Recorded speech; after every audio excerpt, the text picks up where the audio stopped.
Pues bueno, al principio sabíamos que iba a ser un partido complicado. Este es un campo muy grande, muchas dimensiones. Sabíamos que el Quart sacaba el balón bien y que nos iba a poner las cosas difíciles.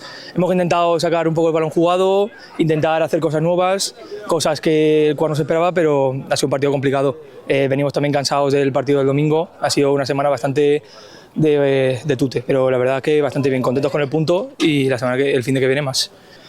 Pues la verdad es que estamos muy contentos. No queremos crecernos ni nada, queremos seguir en la misma dinámica, concentrados. Sabemos que todo el mundo que ha bajado contra nosotros va a intentar poner las cosas difíciles y nosotros a seguir e intentar sacar los máximos puntos posibles. Pues justamente lo que has dicho, un nuevo reto, no sabía lo que me iba a encontrar. Llevo toda mi vida en Alboraya, un club que me ha formado y que no sabía que me iba a encontrar aquí, pero la verdad es que me encontré una familia que me ha acogido, un entrenador y un cuerpo técnico que me trata súper bien, que me lo paso genial y me siento como en casa, la verdad. Sí, les invitamos a que vengan, a que nos animen, que nosotros vamos a dar el 100% para intentar meternos o ascenso directo o en promoción, es nuestro objetivo.